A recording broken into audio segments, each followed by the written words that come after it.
Hello and welcome to the Sales for the Nigerian Business Person podcast. It's available on Spotify, Google Podcast, Apple iTunes, or any podcast player of your choice. So subscribe for free once you're done listening to the show, and remember to give me a 5-star review. Now, apologies before we begin.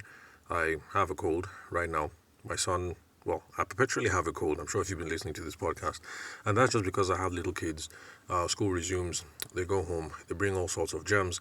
And for some reason, I seem to be the filter in the family. So whatever everybody brings back, I get. And so, yeah, so in case I sound funny, I have sniffles, or if I cough, then anyway, that's what that's about. So, today on the show, for those of you who've been listening for a while, you remember that I've been talking about EDOFA, EDOOFA. I hope I have the right pronunciation. It's an international student exchange program based out of India. So they have campuses in India, and they look for students on the African continent.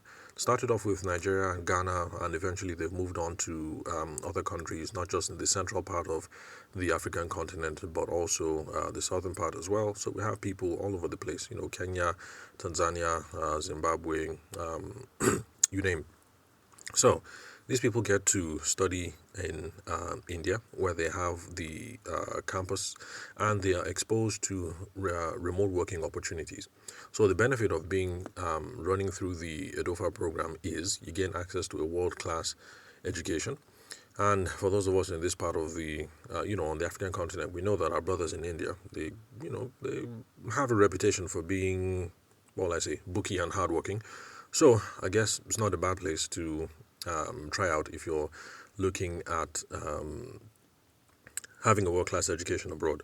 So you get the benefit of being exposed to a world-class education, and then also you get the benefit of getting a world-class working experience because you get to work remotely. Unlike those of us who studied in the United Kingdom or in the United States of America, where we would do our, you work to support yourself. Sometimes the work that you would do, maybe like stacking shelves or whatever, while you're a student, wouldn't necessarily tie into what it is that you are studying. But then, if you're passing through the EDUFA program, you don't have to go through some of these problems because the work opportunities that you get exposed to are remote. Because after all, India is the remote, what will I say, the remote capital, remote working capital of the world. So you get to work on people on different assignments, different parts of the world. You get to do all of that remotely, and then most importantly, it gets to be tied directly into some of the stuff that you are doing right now. So you're not going to be doing an MBA in, let's say, international real estate, for those of you who have that kind of degree, but then you're working weekends stacking shelves to get by. So in this case, I don't know if they have any MBAs in international real estate. Maybe one day I'll speak to the folks at EDUFA, and then by the time before my partnership with them is off, I have people come talk about the different curricula that they have, the subject that they have, and those sorts of things. Anyway, that was not an advertisement. It was just a backdrop in case this is your first time of listening to the show.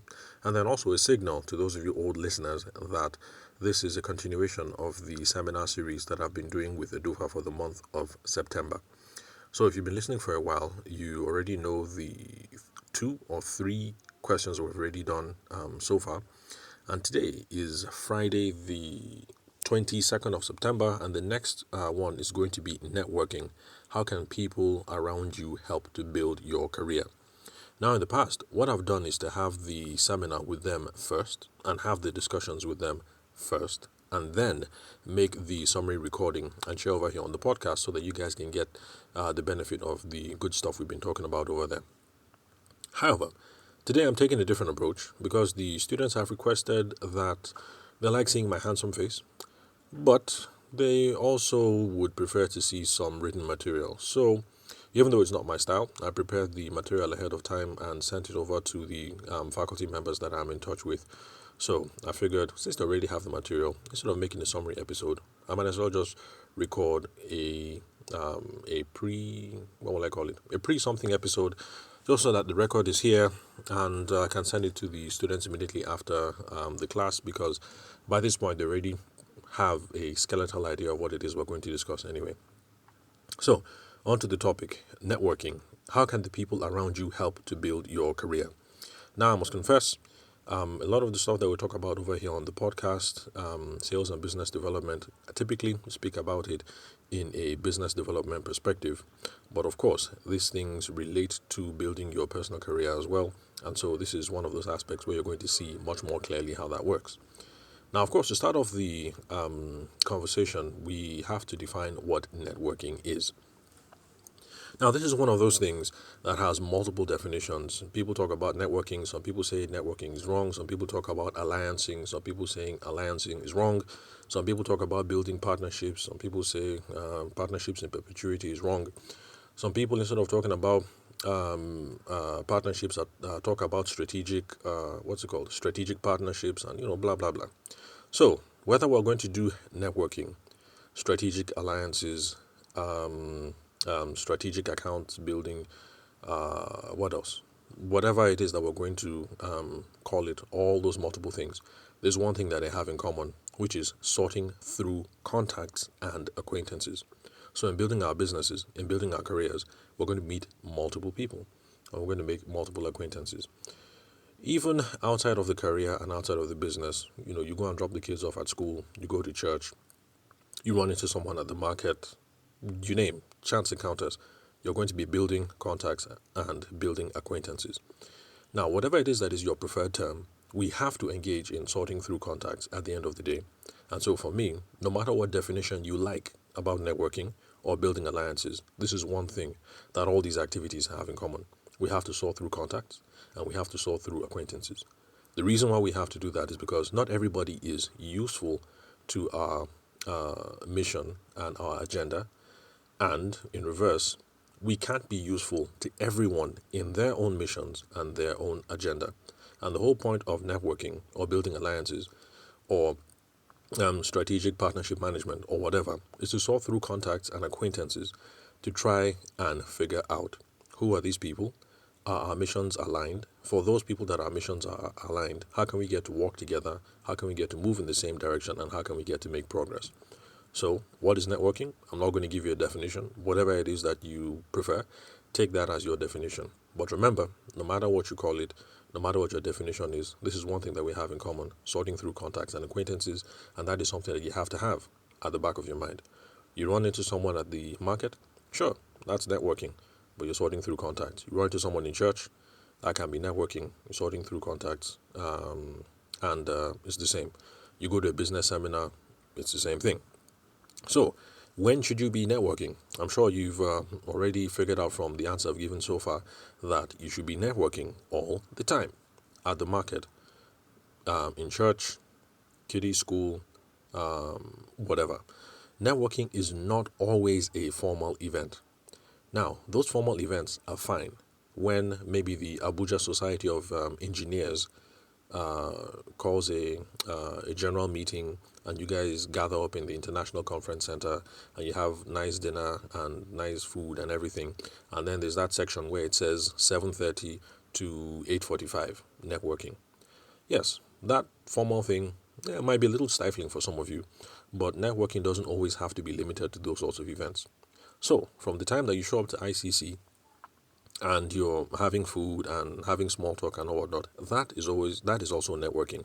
Networking is not just that part of the program where it says 7:30 to 8:45 networking. Then you bring out your business cards, you're throwing your business cards all over the place, and then you say that you're doing networking. You should be networking all the time because you're meeting and making contacts all the time when you go drop your kids off at school. So it's nice to know that good-looking mommy over there or that good-looking daddy over there. What does he do? What are they on about? What's their career? What's their goals? Whatever. We should always be looking for opportunities for small talk. Of course, networking shouldn't be done at those those crunch moments. So pick up and drop off. Okay, no, drop off. Yeah, that's too tight. Networking there, I guess that's a no. But no, drop off in the morning. Yes, everybody's in a rush. But then pick up from school. There's a little bit more leadway. So if you get into a conversation with a parent on the way in and you're talking in the halls, then that is not a problem. Anyway, let me address Edufians, people in the Edufa program directly. So, my guess is that a lot of you are students, and so not many of you are parents. So, you should be networking all the time. In your classes, you should be making friends with people from different part of the world. So, you Ghanaians, you should be talking to Nigerians. I know we have this beef, this spat over jollof rice, as in who makes the best jollof rice, Nigerians or Ghanaians. That could be a good talking point. You start off with the jollof rice conversation, and then maybe you can move on to political developments or whatever, but then eventually you bring it back home to business interests, career plans, blah, blah, blah, stuff like that. Figure out the other person that you're talking to. And then, of course, Nigerians. We should get to know people from the eastern part of the continent because we don't know a lot about them. Some of us think that their accents are funny. Get to know your people. Those of you in the central part of the continent, get to know people from the southern part of the continent. Let's all get to know each other. So, Edufians, you should be networking. After the lecture halls, you should be networking. After your remote working opportunities, you guys meet in the what's it called, refectory. Well, when I was in school, it was called the refectory. That's where you go and eat. So the eating hall or whatever it is, and you sit with other people. These are common talking points. About the clients that you've met, the experience that you're gaining, those sorts of things. So, Edufians, you should always be networking, and it is not just a formal event. So if Edufa has one of those things like most learning programs have, where before the term is up, you guys come together, they throw you a dinner, and then there's that item where they say 7:30 to 8:45 networking. Yes, if they do that, take advantage of that, but you should be networking all the time. Now, most people find networking uncomfortable, difficult, and why is that the case? Especially when it comes to that formal event from 7:30 to 8:45. Now, the reason why most people find networking uncomfortable is because of self-conscious biases or self-conscious, what will I say, presuppositions. Anyway, you get the idea. Now, a lot of us live life in our own head because it makes sense. Because I'm here in my own head talking to you over there. And so a lot of time I see the world from my own perspective, and I assume that my own perspective is the only thing that is relevant. So when you're coming into conversations with all these self-conscious biases, you're always putting the focus on you and what to say. So a lot of people are trying to figure out, am I dressed right? Am I looking right? Am I slouching? Are my shoes clean? Did my belt match the shoes? Does my dress match the handbag? What do I say about myself? Should I start talking about my life from university? Or should I go back as far as primary school?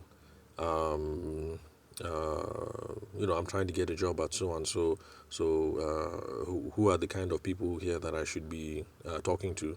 Who should I ignore? Maybe I ignore those people on the left because they don't look serious, and only talk to the people on the right because they look serious and it looks like I can get something from them. So there's all this internal baggage, and that's what makes networking difficult and uncomfortable because you're awkward, you're worried about if you're dressed right, if your poise is correct, who you should spend time with, judging other people, judging other books by their cover, in quote. And it's all this head trash. That's the problem. So that is the reason why I have said severally on the podcast, and when I talk to other people in the business education community, I say that it really doesn't help for someone who is heading into a networking situation and who is already self-conscious. It doesn't help us if we now do things that make them focus on themselves even more because we're making it worse. So I'm coming in here and I'm worried about how I look, how I sound, and what I should say. And you really think that the solution is for me to take elocution classes? Now, elocution classes help. Are you pronouncing your words right? Blah, blah, blah. But that's just one more thing to throw into the mix. You're now worried. Am I pronouncing my R's right? Am I pronouncing my L's right? That's for those of us who are from the north central part of the country, TIV people, and some of our brothers in the east. You're now worried. Am I stressing the R or not? Am I stressing the L or not? That's just too many things to worry about. And so I think for now, all those things are important. Elocution, posture, clothes, all those things are important. But I don't think they should be the starting point. What should you say when you are networking, and what should be your starting point? Now, the answer to this, some of you might find shocking. Okay, I'm back. Sorry about that awkward pause. I just had to attend to something. So, what should you be saying? Now, in my own opinion, you should be saying absolutely nothing. I'll repeat that again. What should you say when you start networking? You should be saying nothing. Nothing about yourself, nothing about your aspirations, nothing about your whatever. At least in the beginning, you should not be saying anything. Rather, you should be focusing on questions, the kind of questions to ask. Because remember, I said networking is about sorting through contacts. Networking is not about you, it is about the other person. We have to try and figure out who the other person is. We have to try and find out their interests, their goal, their mission, their targets, their whatever, because you already know yourself. There's no point in going in there and yapping off the mouth, about you. You already know you. You're trying to make progress in your career. You're trying to make progress in your business. Going and talking about your business is not going to help. But if you go there and figure out everybody else's interests, and you get a sense of the 3 or 4 people whose interests are aligned with yours, then you can now come up with a plan for calling the person, emailing the person, visiting the person in the office, visiting the person in the home afterwards, and then start seeing this whole networking play through. Because you know your interest, you know their own interest, you know the interests are aligned. It is then that you can now make a convincing case for this is why we should hook up, this is why we should partner on this, this is how I can help you on that, and so on. So, heading into networking, the focus is not on you. What should you be saying in the beginning? Absolutely nothing.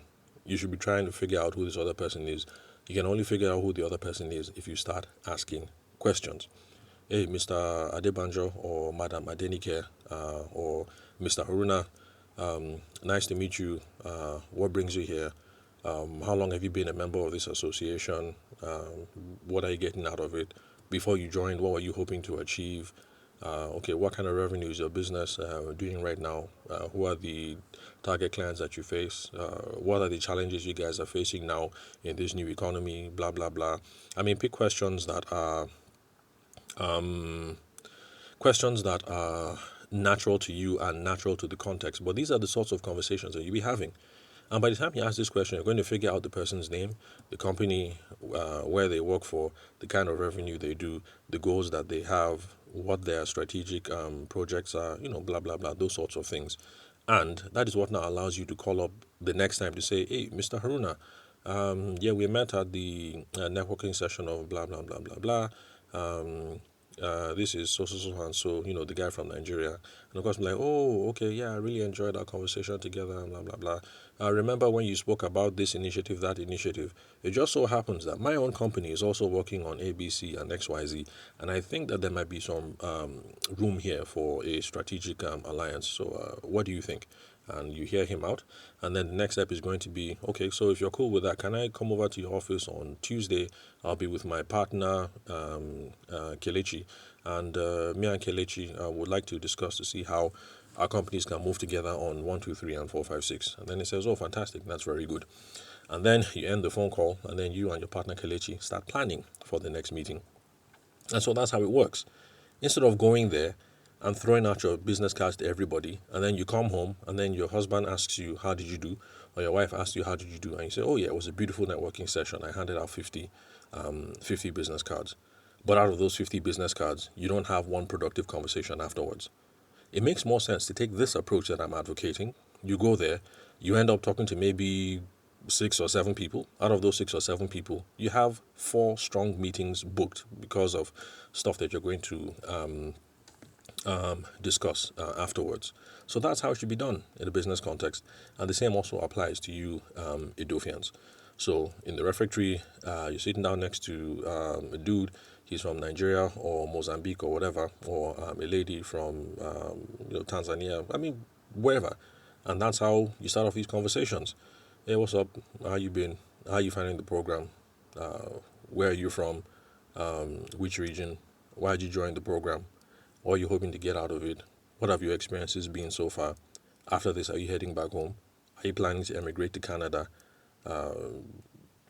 All those sorts of conversations, and you try and figure out who this person is. That is what gives you a sense of who to keep in touch with by the time you are done. So if you come into the Edufa program, there are 200 people in your set, and let's say they are 6 or 7 movers and shakers that will make sense to keep in touch with from different parts of Africa. This is how you figure out who those people are.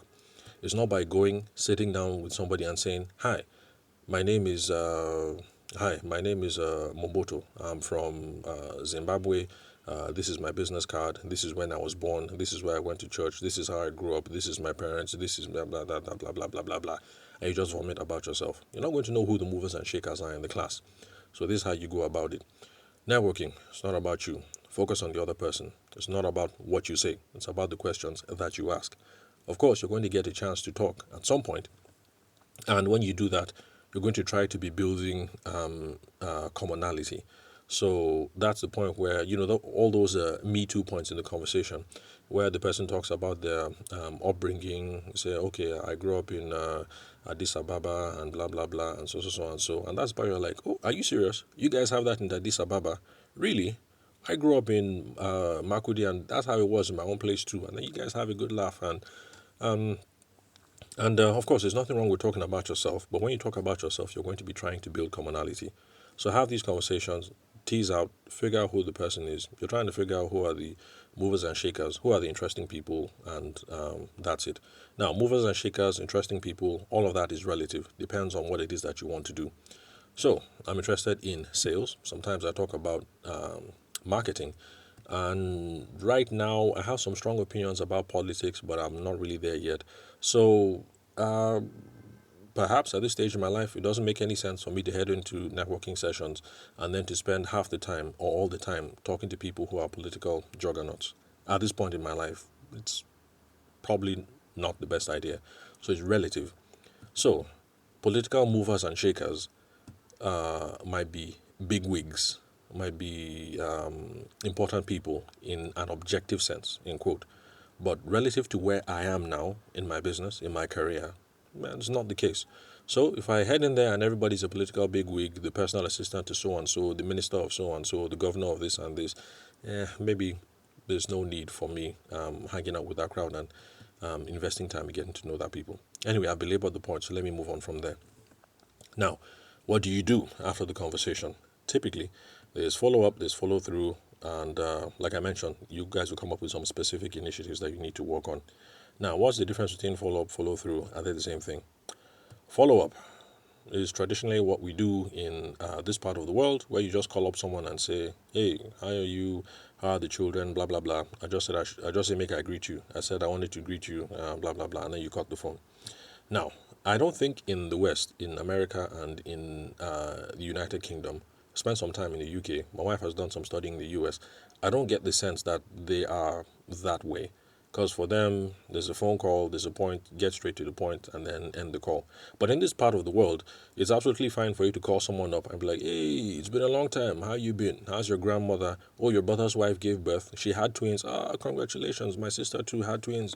Blah, blah, blah. Oh, the economy, our president is absolutely horrible. Your president is horrible too. Oh, God will save us. Oh, ha, ha, ha, ha, ha, ha." And then you have that kind of phone conversation, 20, 30 minutes, and then you end the phone call. In this part of the world, for Africans, that's not a problem. It's not time wasting.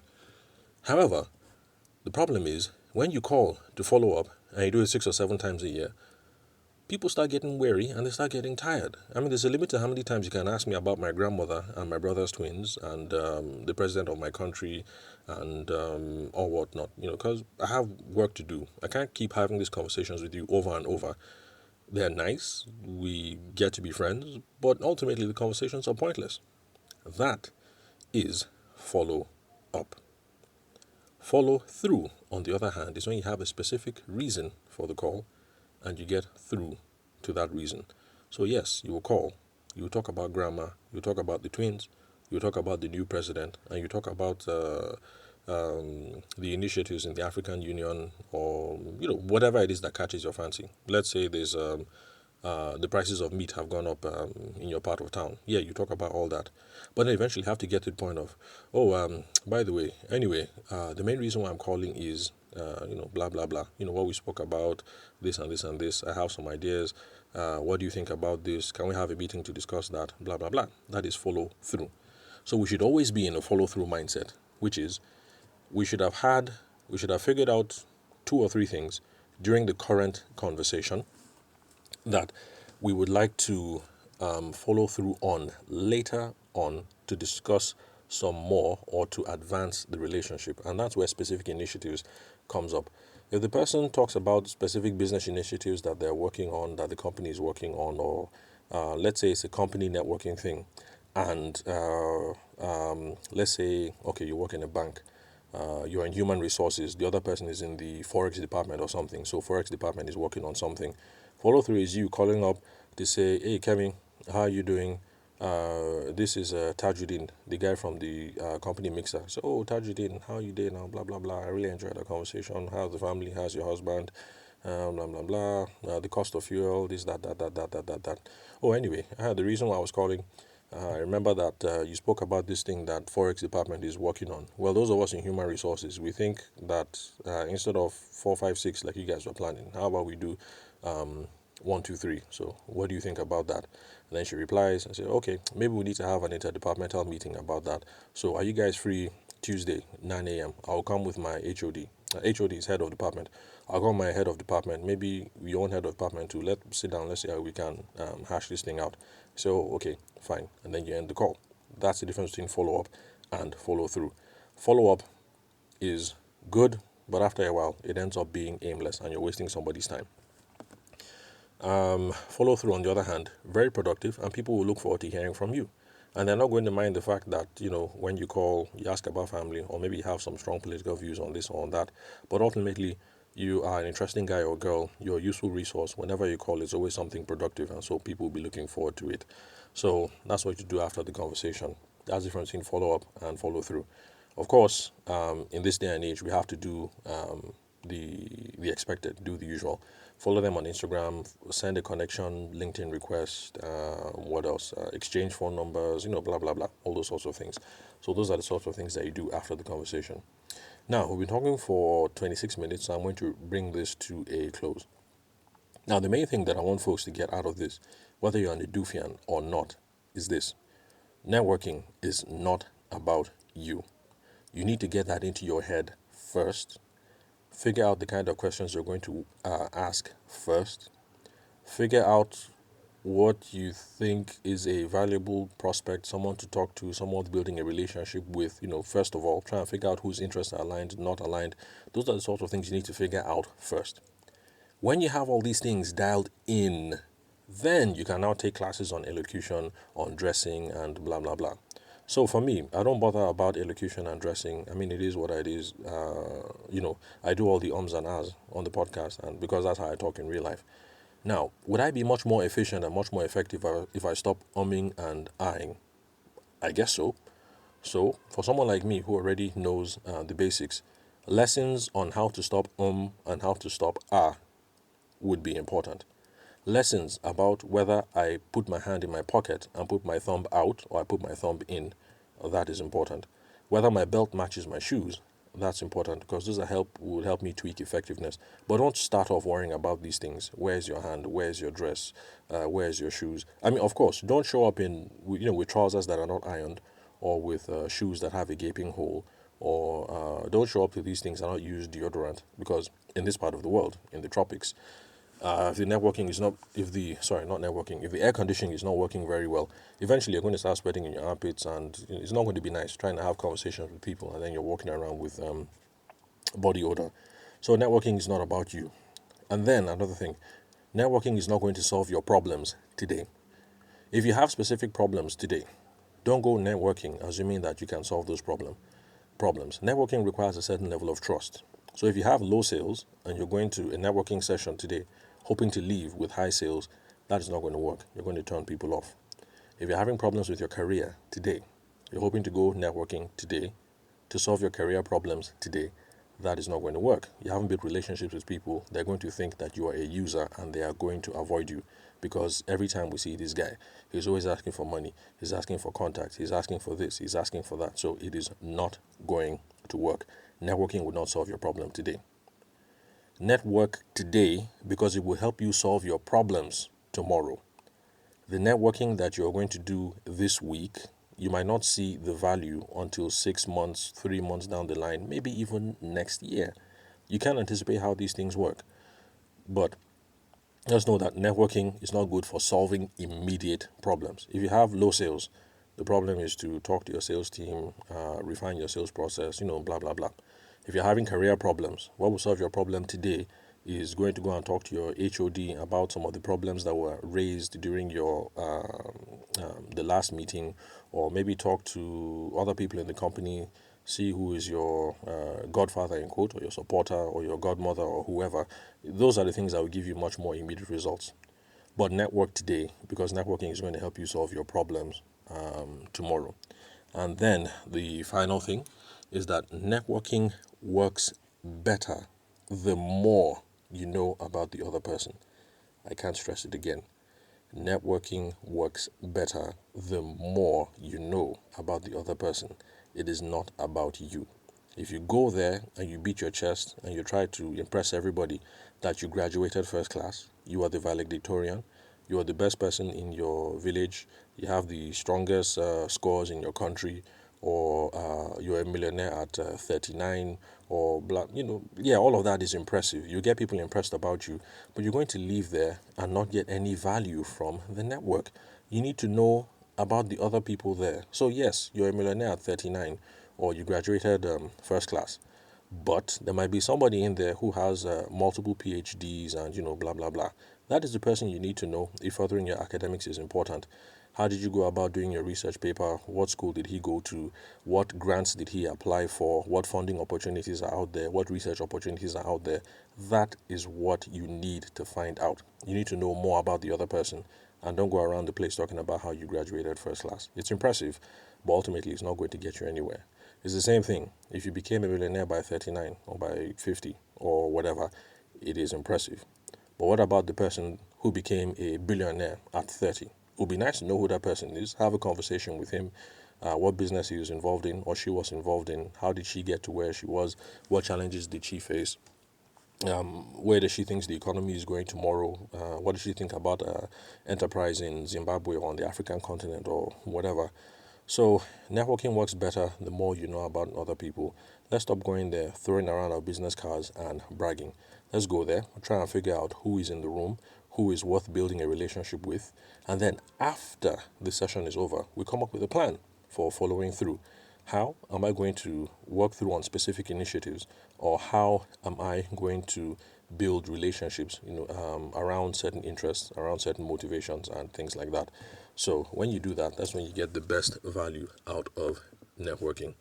So that's all for today, folks. Edufians, I know that this is a little this is not the tradition that we have established from the beginning, but I just want you guys to have the audio ahead because you already have all the stuff that I have. So if we address any questions during the live session, and I think it's interesting stuff for you podcast listeners to know, then I will now make a follow-up episode after that, so I can bring you up to speed on what the Edufians had to say after listening to all this. So that's all for today, folks. Now, if you love what you've been hearing on the podcast, then hit me up on 080 6466 2140. The country code is +234. You can call, SMS, WhatsApp, or Telegram. Do this because we have other services available, which includes customer experience improvement, where we assist companies, business people, improve the customer satisfaction that their clients have, try and build some customer loyalty, and that's because we want people to come back and buy from you again and again and bring their friends, their family members, and their associates. Also, connect with me on LinkedIn or any social media of your choice. I am not available on Twitter or X. I've been banned from that. That's a story for another day. My name is Tavishima Ayede. Don't worry about figuring out the spelling of my name. You can confirm that, the name spelling, and my email address on the website where you're listening to this episode, or the profile of the podcast app where you're currently listening to my voice. So thank you very much for your time and attention. I'll catch you guys at the next episode.